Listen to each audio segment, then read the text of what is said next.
سبق نمبر 147 سورۃ الانفال کا رکوع نمبر 4 آیت نمبر 29 تا 37۔ قرآن مجید کی تلاوت حرفی لفظی اور با محاورہ ترجمہ بما تشریح حافظ محمد قاسم خان کی آواز میں۔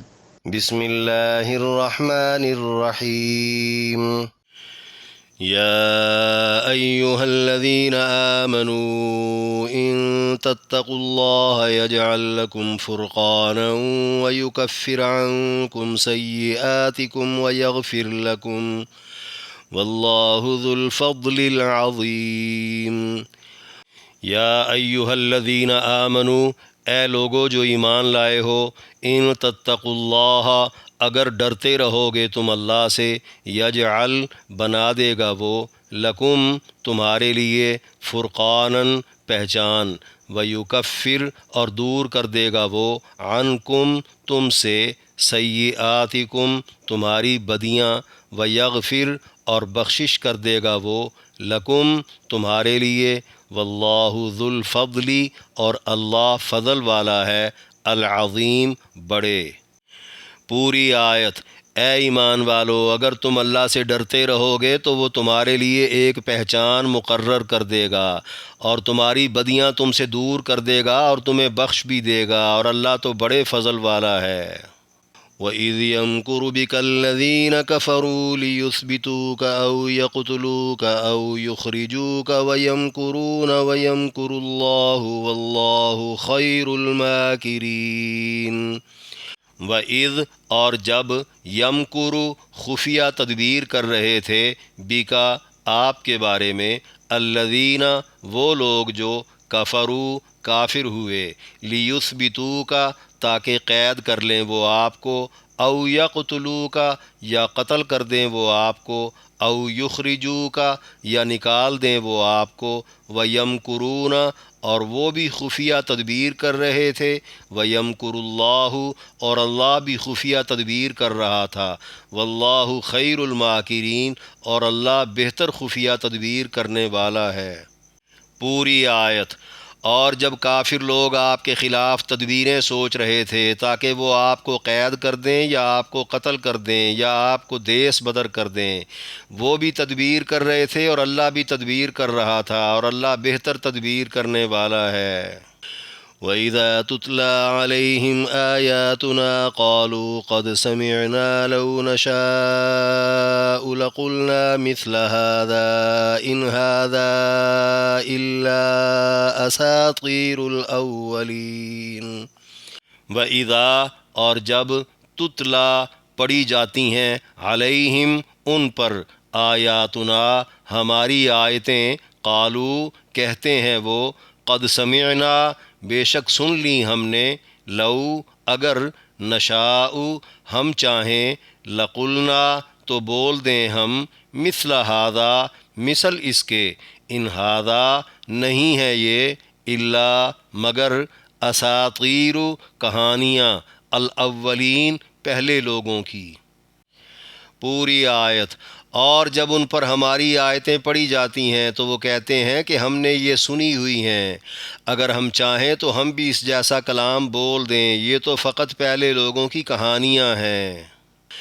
وَإِذْ قَالُوا اللَّهُمَّ إِن كَانَ هَٰذَا هُوَ الْحَقَّ مِنْ عِندِكَ فَأَمْطِرْ عَلَيْنَا حِجَارَةً مِّنَ السَّمَاءِ أَوِ ائْتِنَا بِعَذَابٍ أَلِيمٍ۔ وَإِذْ اور جب، قالوا کہنے لگے وہ، اللہم اے اللہ، ان کان اگر ہے، ھذا هو الحق یہی حق، من عندک تیری طرف سے، فامطر تو برسا دے تو، علینا ہم پر، حجارتاً پتھر، من السماء آسمان سے، او ائتنا یا لے آ تو ہم پر، بعذاب علیم دردناک عذاب۔ پوری آیت۔ اور جب وہ کہنے لگے، اے اللہ اگر تیری طرف سے یہی حق سچ ہے تو تو ہمارے اوپر آسمان سے پتھر برسا دے یا ہم پر دردناک عذاب ہی لے آ۔ وَمَا كَانَ اللَّهُ لِيُعَذِّبَهُمْ وَأَنتَ فِيهِمْ وَمَا كَانَ اللَّهُ مُعَذِّبَهُمْ وَهُمْ يَسْتَغْفِرُونَ۔ وما کان اللہ، اور نہیں ہے اللہ، لیعذبہم، کہ عذاب دے وہ انہیں، وانت، اور آپ، فیہم، ان میں ہوں، وما کان اللہ، اور نہیں ہے اللہ، معذبہم، عذاب دینے والا ان کو، وہم، اور وہ، یستغفرون، استغفار کرتے ہوں۔ پوری آیت۔ اور اللہ ایسا نہیں ہے کہ انہیں عذاب دے جبکہ آپ ان میں موجود ہیں، اور اللہ انہیں عذاب دینے والا نہیں جبکہ وہ استغفار کرتے ہیں۔ وما لهم ألا يعذبهم الله وهم يصدون عن المسجد الحرام وما كانوا أولياءه إن أولياؤه إلا المتقون ولكن أكثرهم لا يعلمون۔ وما، اور نہیں ہے، لہم، ان کے لیے، اللہ، کہ نہ، یعذبہم اللہ، عذاب دے ان کو اللہ، وہم، حالانکہ وہ، یصدون، روکتے ہیں وہ، عن المسجد الحرامی، مسجد حرام سے، وما کانوا، اور نہیں ہیں وہ، اولیاءہ، متولی اس کے، ان، نہیں ہے، اولیاؤہ، متولی اس کے، الا، مگر، المتقون، متقی لوگ ہی، ولیکن اکثرہم، اور لیکن اکثر ان کے، لا یعلمون، نہیں جانتے۔ پوری آیت۔ اور اللہ انہیں کیوں نہ عذاب دے حالانکہ وہ مسجد حرام سے روکتے ہیں، اور اس کے متولی ہونے کا انہیں حق نہیں، اس کے حقدار متولی تو صرف متقی لوگ ہیں لیکن اکثر ان کے نہیں جانتے۔ وما كان صلاتهم عند البيت إلا مكاء وتصدية فذوقوا العذاب بما كنتم تكفرون۔ وما کان، اور نہ تھی، صلاتہم، نماز ان کی، عند البیتی، پاس کعبے کے، الا، مگر، مکاءً، سیٹیاں بجانا، و تصدیۃً، اور تالیاں پیٹنا، فذوقوا العذاب، تو چکھو تم عذاب، بما، بوجہ اس کے جو، کنتم، تھے تم، تکفرون، کفر کرتے۔ پوری آیت۔ اور کعبے کے پاس ان کی نماز سیٹیاں بجانے اور تالیاں پیٹنے کے علاوہ کچھ نہ تھی، سو اب تم عذاب کا مزہ چکھو بوجہ اس کفر کے جو تم کرتے تھے۔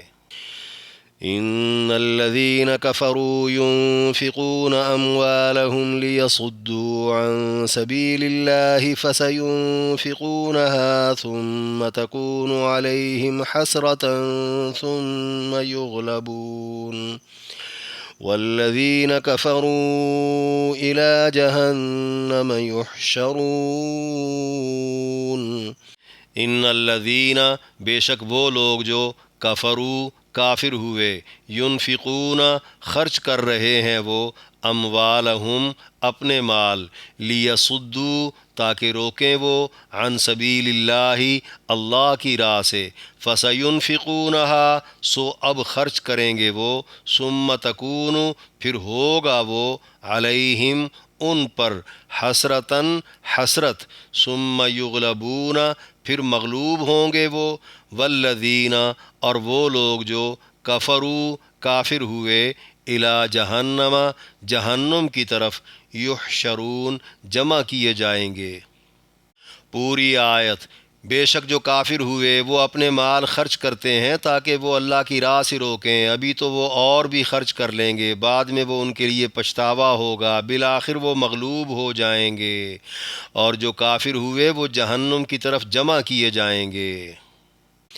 لیمیز اللہ الخبیث من الطیب ویجعل الخبیث بعضه على بعض فیرکمہ جمیعا فیجعلہ فی جہنم اولئک هم الخاسرون۔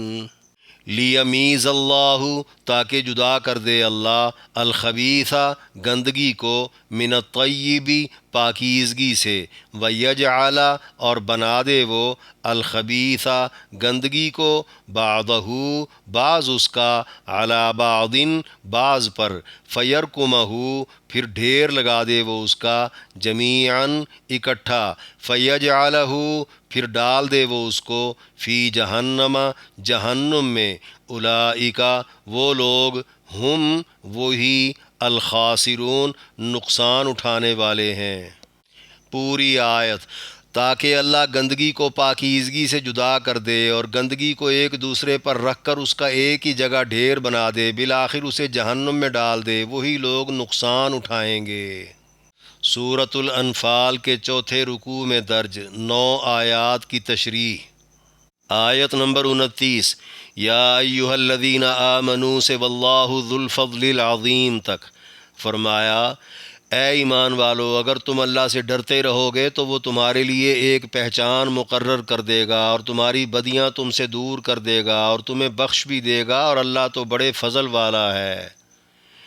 یعنی ایمان لانے کے بعد خدا خوفی سے زندگی بسر کرنے سے مومن کو فرقان کی نعمت مل جاتی ہے۔ مفسرین نے فرقان کے مفہوم کو کسوٹی، پہچان، فیصلے کی چیز اور قلبی بصیرت کہا ہے، جس سے صحیح اور غلط میں تمیز کرنے کا ملکہ پیدا ہو جاتا ہے۔ گویا مومن کا وجدان ہی اسے بتانے لگتا ہے کہ خدا کی رضا اور ناراضگی کس طرف ہے۔ یوں شک و شبہ کی چیزوں سے بچنے میں مدد مل جاتی ہے اور معاملات حکمت کے تابع ہو جاتے ہیں۔ اس کے برعکس نہ ڈر آدمی کا دل پراگندہ ہو کر حکمت و بصیرت سے کلی طور پر محروم رہتا ہے اور غلط کو صحیح اور صحیح کو غلط سمجھنے لگتا ہے۔ بحوالہ تفسیر مزری بروایت بخاری، نبی علیہ السلام نے فرمایا، چاہے مفتی تجھے فتویٰ دے چکے ہوں، پھر بھی تو اپنے دل سے فتویٰ پوچھا کر۔ یہ کمال اسی وقت ملتا ہے جب کوئی خدا خوفی سے زندگی گزارنے کا پکا تہیہ کر چکا ہو۔ صوفیاء کی اصطلاح میں کشف و الہام اسی کو کہا جاتا ہے۔ بعضوں نے فرقان سے اللہ کی غیبی حمایت مراد لی ہے، جس کے سبب خالص مومنوں کو دنیا آخرت میں ایک خاص قسم کی پہچان ملتی ہے، جس سے مومن اور غیر مومن کے یا مخلص اور غیر مخلص کے درمیان فرق واضح نظر آتا ہے۔ یہ بھی کہا جاتا ہے فرقان اللہ کا فیصلہ ہے جو ڈرنے والوں کے حق میں عزت اور نہ ڈرنے والوں کے خلاف ذلت کی صورت میں نمودار ہوتا ہے۔ قرآن میں یوم بدر کو یوم الفرقان بھی اسی لیے کہا گیا ہے کہ اس دن مومنوں کو شان و شوکت ملی اور مشرک ذلیل و رسوا ہو گئے۔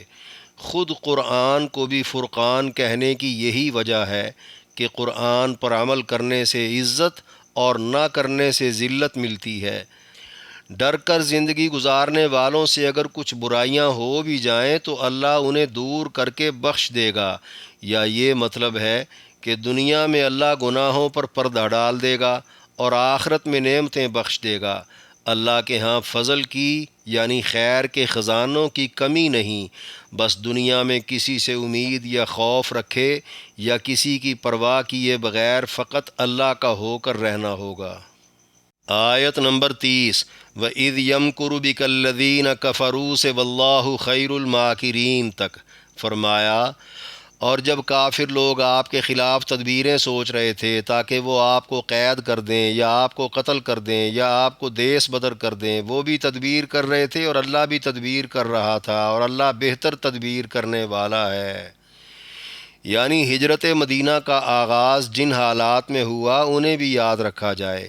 اللہ کس طرح اپنے نبی کو کفار کے سخت محاصرے سے نکال کر پہلے غار ثور تک، پھر وہاں سے آگے مدینہ تک لے گیا، اسی طرح ہر مسلمان کے اہل و عیال کو جو کفار کے ہاں رہ رہے ہوں اپنی مدد سے حفاظت پہنچا بھی سکتا ہے اور کفار کو عاجز بھی کر سکتا ہے، لہذا ان سے ڈرنے کی ضرورت نہیں بلکہ خود کو ثابت قدم رکھنے کی ضرورت ہے۔ اس آیت میں ان پریشان حال مسلمانوں کو تسلی دینا بھی مقصود ہے جو خود تو ہجرت کر کے مدینہ آ گئے تھے مگر ان کے اہل و عیال ابھی مکہ میں ہی تھے۔ بقول مفسرین، مکہ والوں نے اپنی اجتماعی مشورہ گاہ دار الندوہ میں ایک روز جمع ہو کر پیغمبر کی بڑھتی ہوئی مقبولیت اور پھیلتے ہوئے عقیدے سے پریشان ہو کر نبی کے خلاف تدبیریں سوچنا شروع کر دیں۔ خاص کر جب مدینہ میں کثرت سے لوگ مسلمان ہونے لگے اور مکہ سے بھی مسلمانوں نے وہاں کا رخ کر لیا تو خطرہ پیدا ہو گیا کہ مسلمان مدینہ میں قوت پکڑ کر مشرکوں پر غالب آ جائیں گے۔ چنانچہ مجلس مشاورت میں بڑے بڑے سردار تجاویز دینے لگے۔ اسی دوران ابلیس بھی وہاں ایک بوڑھے اجنبی کی شکل میں پہنچ گیا، جس نے اپنا تعارف شیخ نجد کے نام سے کروایا اور بیٹھ گیا۔ پہلی تجویز ابو البختری بن حشام نے دی کہ محمد کو زنجیروں کے ساتھ باندھ کر ایک مکان میں بھوکا پیاسا قیدی بنا دیا جائے، یہ وہیں مر جائے گا۔ شیخ نجد بولا، ایسا کر دیا تو اس کے حامیوں کو خبر مل جائے گی، وہ تم سے لڑنے پہنچ جائیں گے۔ سب بولے، شیخ نجد نے درست کہا۔ دوسری تجویز ابو الاسد نے دی کہ محمد کو اونٹ پر بٹھا کر دیس بدر کر دیا جائے، یہ کہیں بھی غائب ہو جائے گا، ہماری جان چھوٹ جائے گی۔ شیخ نجد بولا، تم جانتے ہو کہ اس کی زبان میٹھی اور بات مدلل ہے جو دلوں پر اثر کر جاتی ہے، وہ جہاں بھی گیا لوگ اس کی باتوں میں آ کر تم پر غلبہ پا لیں گے۔ سب بولے، شیخ نجد نے ٹھیک کہا۔ تیسری تجویز ابو جہل نے دی کہ ہر قبیلے سے ایک ایک آدمی جمع ہو کر یکبارگی محمد پر قاتلانہ حملہ کر دیں، یوں محمد کے قبیلے والے پورے عرب سے قصاص کے لیے لڑ نہیں سکیں گے، ہاں خون بہا دینا پڑا تو سب پر تقسیم ہو جائے گا۔ شیخ نجد کی تائید پر سب متفق ہو گئے اور مجلس برخاست ہو گئی۔ اسی رات پیغمبر کے گھر کا محاصرہ کر لیا گیا۔ ادھر جبریل امین نے پیغمبر کو اطلاع کر دی اور کہا، رب تعالیٰ نے رات ہی رات کوچ کا حکم بھیجا ہے، لہذا آپ اپنے بستر پر علی کو سلا دیں اور ایک مٹھی میں مٹی پکڑ کر کفار کی طرف اچھالتے ہوئے نکل جائیں۔ پیغمبر نے ایسا ہی کیا اور سورۃ یاسین کی پہلی 9 آیات پڑھتے ہوئے کفار کے بیچ میں سے نکل کر ابو بکر صدیق کے گھر پہنچ گئے۔ ان کے ہمراہ غار ثور میں جا کر بقیہ رات وہیں گزاری۔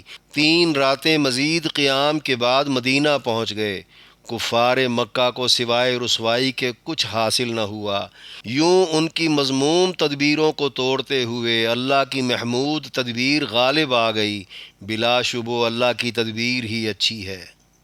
آیت نمبر 31، وَإِذَا تُتْلَىٰ عَلَيْهِمْ آيَاتُنَا سے إِنْ هَٰذَا إِلَّا أَسَاطِيرُ الْأَوَّلِينَ تک فرمایا، اور جب ان پر ہماری آیتیں پڑھی جاتی ہیں تو وہ کہتے ہیں کہ ہم نے یہ سنی ہوئی ہیں، اگر ہم چاہیں تو ہم بھی اس جیسا کلام بول دیں، یہ تو فقط پہلے لوگوں کی کہانیاں ہیں۔ یعنی مشرکین مکہ قرآن کو کلام الہی ماننے سے نہ صرف انکاری تھے بلکہ بوجہ ضد قرآن کے بارے میں عام تاثر یہ دیتے تھے کہ سننے میں تو کچھ خاص نہیں، بس وہی پرانے قصے کہانیاں ہیں جو وہ پہلے سے سنتے آ رہے ہیں، اس جیسا کلام تو وہ خود بھی بنا سکتے ہیں۔ اتنی لمبی لمبی نضر بن حارث اور اس کے ساتھی صرف اس بنیاد پر چھوڑا کرتے تھے کہ ان کا روم و فارس میں آنا جانا اور یہودیوں کے پاس بیٹھنا اٹھنا لگا رہتا تھا، جن سے اسفند یار اور رستم کے قصے اور کچھ ادھر ادھر کے واقعات سن کر خود کو بڑا دانشور سمجھتے تھے، لیکن پھر قرآن جیسا کلام تو درکنار سب سے چھوٹی سورت کی مثال بھی نہ لا سکے اور قیامت تک لا بھی نہیں سکیں گے۔ قرآن کا یہ دعویٰ آج بھی برقرار ہے۔ قرآن قصے کہانیوں کی نہیں بلکہ ہدایت و نصیحت کی کتاب ہے۔ منکر دیکھتے نہیں، قرآن کے ذریعے مسلمانوں کے احوال کی اصلاح اور ان میں تبدیلی اور ترقی کیسے ہو رہی ہے، جبکہ منکرین قرآن بدر میں ذلیل اور نامراد ہو چکے ہیں۔ آیت نمبر 32، وَإِذْ قَالُوا اللَّهُمَّ إِنْ كَانَ هَٰذَا هُوَ الْحَقَّ سے اب ائتنا بعذاب علیم تک فرمایا، اور جب وہ کہنے لگے، اے اللہ اگر تیری طرف سے یہی حق سچ ہے تو تو ہمارے اوپر آسمان سے پتھر برسا دے یا ہم پر دردناک عذاب ہی لے آ۔ یعنی ضدی قسم کے منکرین ڈھٹائی کے ساتھ اللہ سے عذاب کا مطالبہ کرتے ہوئے کہنے لگے، اگر یہ قرآن واقعی تیری سچی کتاب ہے تو اسے جھٹلانے کی وجہ سے سابقہ قوموں کی طرح ہمیں تباہ کیوں نہیں کر دیتا؟ ان کا مقصد عوام کے دلوں میں قرآن کے متعلق شک پیدا کرنا تھا۔ بقول مفسرین یہ مطالبہ تو نضر بن حارث نے اور دوسری روایت میں ابو جہل نے کیا تھا، لیکن یہاں مراد وہ پوری جماعت ہے جنہوں نے ان کی ہاں میں ہاں ملائی۔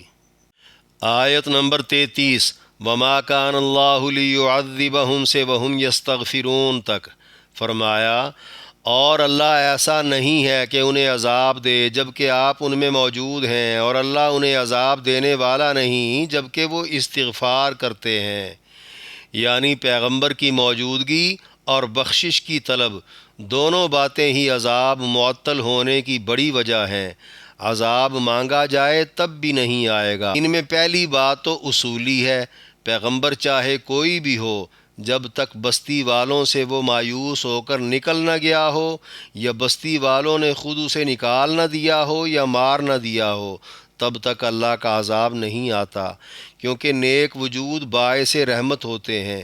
پھر نبی علیہ السلام کا رتبہ تو سب نبیوں سے بڑھ کر ہے۔ بعضوں نے کہا حضور کی موجودگی کا تعلق سابق انبیاء کی طرح خاص کسی بستی کے ساتھ نہیں، بلکہ پوری دنیا مراد ہے۔ آپ کی حیات طیبہ میں کہیں بھی عذاب نہیں آ سکتا تھا اور آیا بھی نہیں۔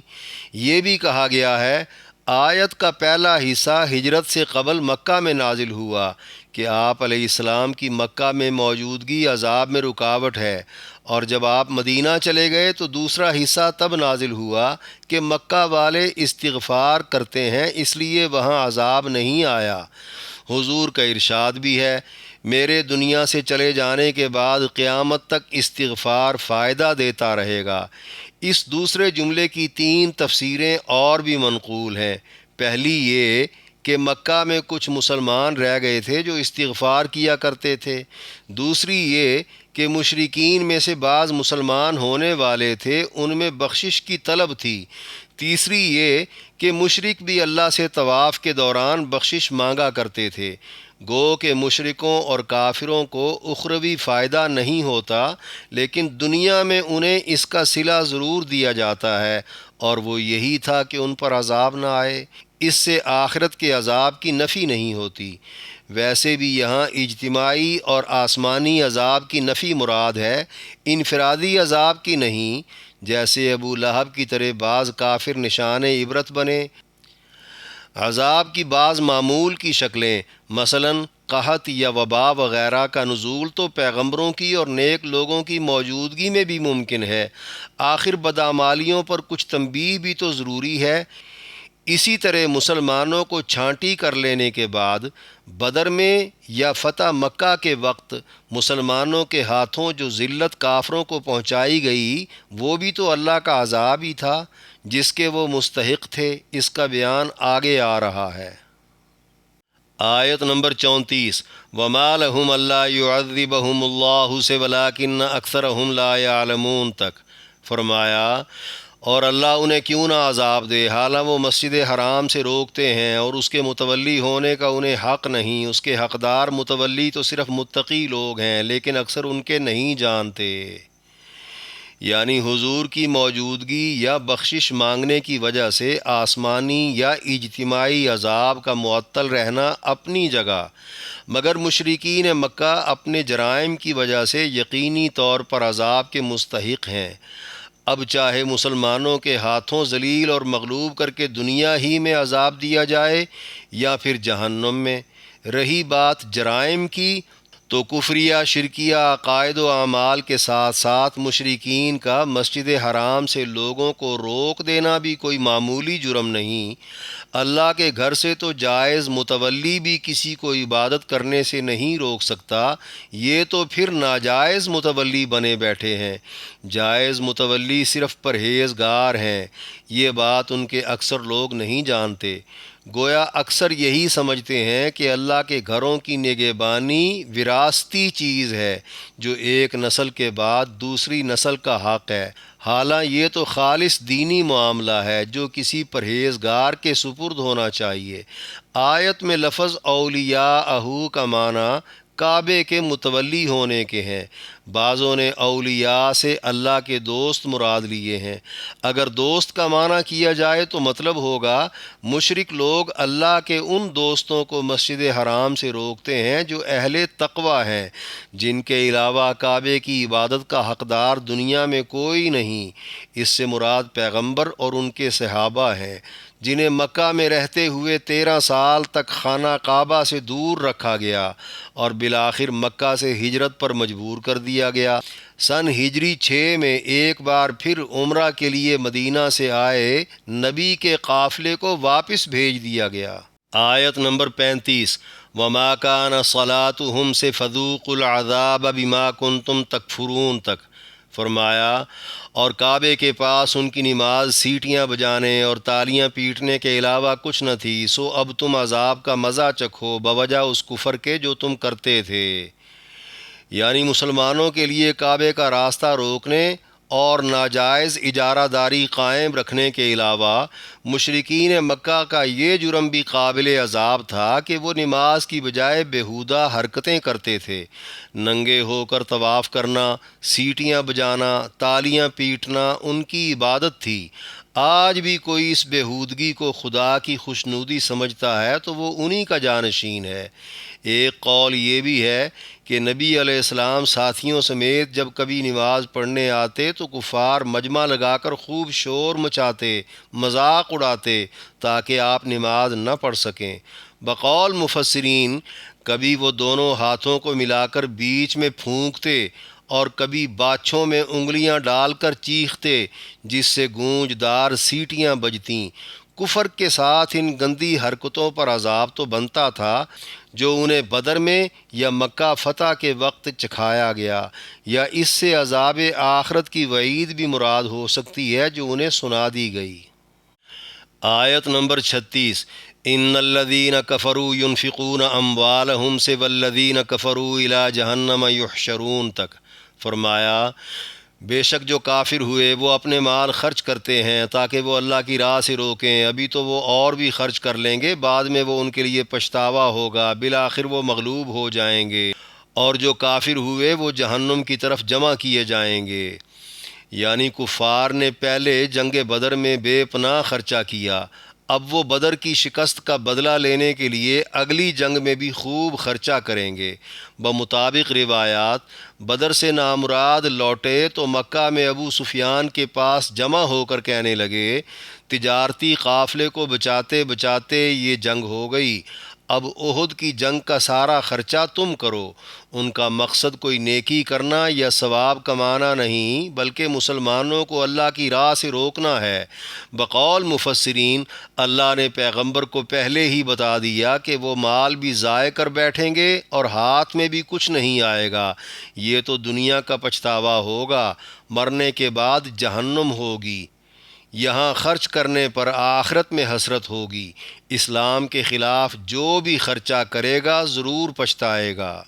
آیت نمبر 37 لیمیز اللہ الخبیث من الطیب سے اولئک هم الخاسرون تک فرمایا، تاکہ اللہ گندگی کو پاکیزگی سے جدا کر دے اور گندگی کو ایک دوسرے پر رکھ کر اس کا ایک ہی جگہ ڈھیر بنا دے، بالآخر اسے جہنم میں ڈال دے، وہی لوگ نقصان اٹھائیں گے۔